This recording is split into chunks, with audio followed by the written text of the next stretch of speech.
নিজের হাতে উপার্জিত সম্পদের চেয়ে, খাবারের চেয়ে শ্রেষ্ঠ সম্পদ আর হতে পারে। আমার রিকশাওয়ালা ভাই, তার উপার্জন হালাল না হারাম?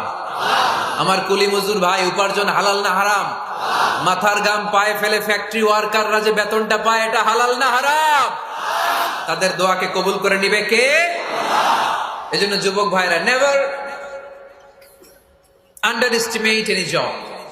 কোন জবকে, কোন চাকরিকে ছোট করে দেখার সুযোগ নাই। কারণ আমার উপার্জন হালাল হলেই ওই হালাল উপার্জনে বরকত দিবে কে? Weather it's the small or big, you don't care.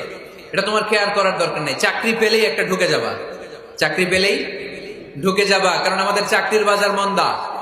আমাদের বাংলাদেশ, ভারতে কোন একটা চাকরির জন্য চেয়েছে 8 পাস, ওইখানে অ্যাপ্লাই করে ডক্টরেট ডিগ্রি দাঁড়িয়ে আসে না নাই? এত কষ্ট করে চাকরি পাওয়া পৃথিবীর কোথাও লাগে না। কারণ আমাদের পপুলেশন বেশি, তাই চাকরির জন্য আমাদের বসে থাকা লাগবে।